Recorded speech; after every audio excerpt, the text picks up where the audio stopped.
उत्तर प्रदेश की राजनीति में इन दिनों एक ऐसी कहानी चर्चा में है जिसमें राजनीति भी है, सत्ता भी है, रिश्तों का उतार चढ़ाव भी है और एक नई शुरुआत भी है। ये कहानी है मोनिका यादव और गौरव चौधरी की।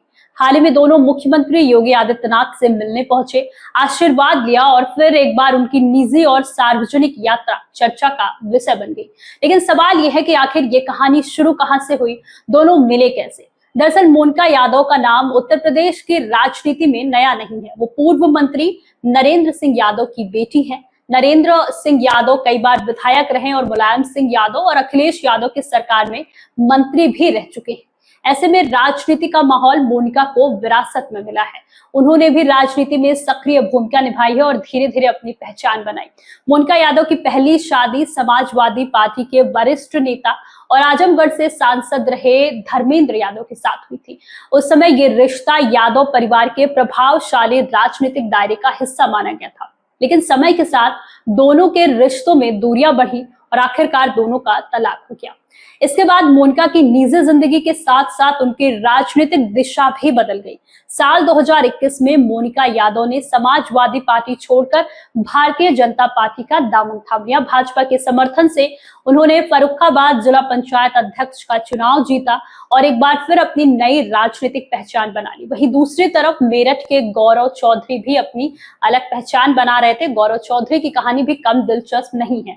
मेरठ के एक छोटे से गांव से निकलकर वो पढ़ाई के लिए जर्मनी पहुंचे। वहां इंटरनेशनल बिजनेस की पढ़ाई की और फिर होटल, रियल एस्टेट तथा अन्य क्षेत्रों में बड़ा कारोबार खड़ा किया। लेकिन जब उनका बिजनेस अपनी शिखर पर था तभी उन्होंने भारत लौटने का फैसला किया। साल 2021 में वापस आने के कुछ ही समय बाद उन्होंने जिला पंचायत का चुनाव लड़ा और बाद में मेरठ के जिला पंचायत अध्यक्ष बन गए।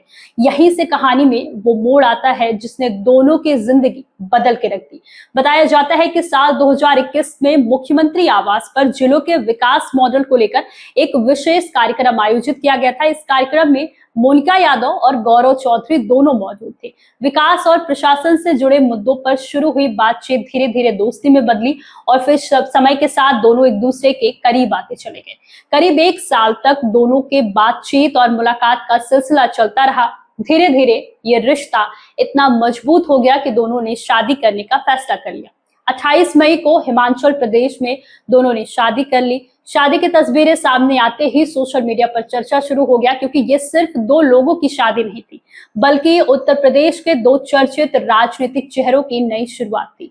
शादी के बाद दोनों मेरठ के प्रसिद्ध नौचंदी मेले में भी पहुंचे, जहां उन्होंने मंदिरों में पूजा अर्चना की और लोगों से मुलाकात की। इसके बाद दोनों मुख्यमंत्री योगी आदित्यनाथ से मिलने लखनऊ पहुंचे। मुलाकात के दौरान मुख्यमंत्री ने उन्हें शुभकामनाएं दी, उनके काम की सराहना की। दिलचस्प बात यह है कि इस कहानी में राजनीति और निजी जिंदगी दोनों साथ साथ चलती दिखाई देती है। एक तरफ समाजवादी परिवार से जुड़ा अतीत है तो दूसरी तरफ भाजपा के साथ नई राजनीतिक पहचान है। एक तरफ पुराने रिश्ते के खत्म होने की कहानी है तो दूसरी तरफ नई जिंदगी की शुरुआत है। और शायद यही वजह है कि मोनिका यादव और गौरव चौधरी की ये कहानी सिर्फ एक शादी की खबर नहीं बल्कि उत्तर प्रदेश की राजनीति के सबसे चर्चित किस्सों में एक बन चुकी है। अब देखना होगा कि ये जोड़ी आने वाले समय में राजनीति और सार्वजनिक जीवन में किस तरह अपनी नई पहचान को आगे बढ़ाती है। ऐसे तमाम बड़ी खबरों के लिए देखते रहिए तरुण प्रवाह। नमस्कार।